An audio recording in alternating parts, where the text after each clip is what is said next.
Bapak, Ibu, dan saudara-saudara sebangsa dan setanah air. Ramadan tahun ini adalah Ramadan kedua di tengah pandemi COVID-19 dan kita masih harus tetap mencegah dua warga Indonesia yang juru bicara Satgas terbaru yang kami dapatkan satu lagi jumlah kasus terkonfirmasi positif COVID-19 di Indonesia. Jumlah kasus terkonfirmasi positif COVID-19 masih terus bertambah. Akan sampai kapan kondisi ini terus berlanjut? Apakah memang benar-benar tidak dapat dihentikan?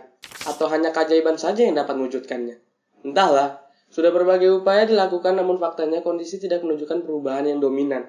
Apakah karena pemerintah yang kurang becus dalam menyikapi hal ini? Atau masyarakat yang enggan untuk mematuhi aturan?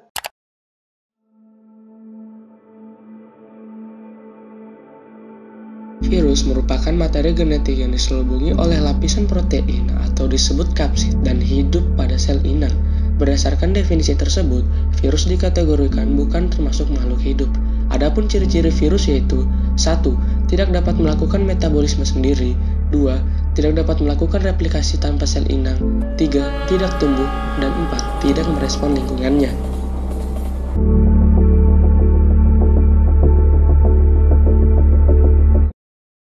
Sing cataken kudiken kutil. Sedangkan, seperti apa yang kita ketahui sekarang ini di seluruh dunia sedang menghadapi kondisi pandemi global terkait virus corona. Hal ini tidak terkecuali di Indonesia. Virus corona pertama kali ditemukan pada tanggal 2 Maret 2020 di Depok, Jawa Barat. Saat itu diketahui virus corona menjangkit ibu 64 tahun dan anak perempuannya 31 tahun. Keduanya diduga tertular virus corona karena telah melakukan kontak dengan warga negara Jepang yang datang ke Indonesia.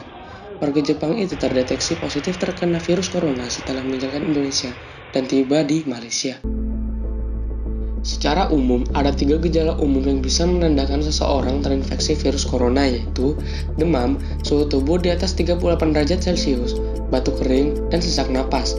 Ada beberapa gejala lain yang juga bisa muncul pada infeksi virus corona meskipun lebih jarang yaitu diare, sakit kepala, konjungtivitis, hilangnya kemampuan mengecap rasa, hilangnya kemampuan untuk mencium bau, dan ruam di kulit.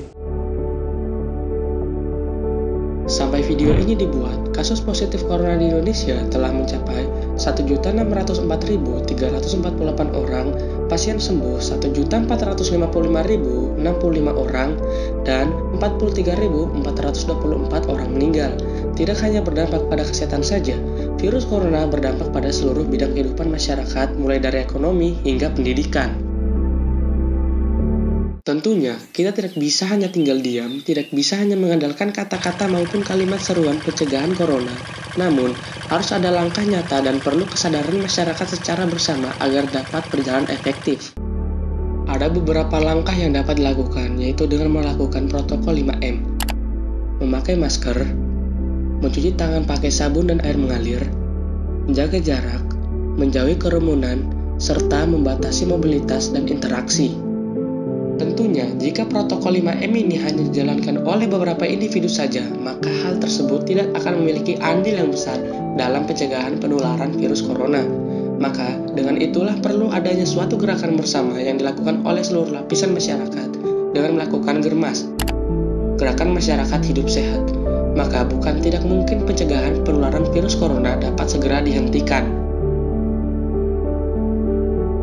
Masyarakat harus terbiasa dalam menjalankan germas di masa pandemik seperti saat ini.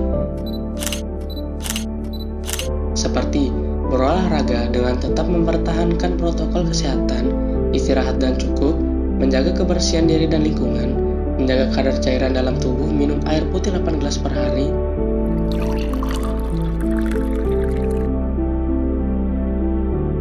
dan tidak merokok.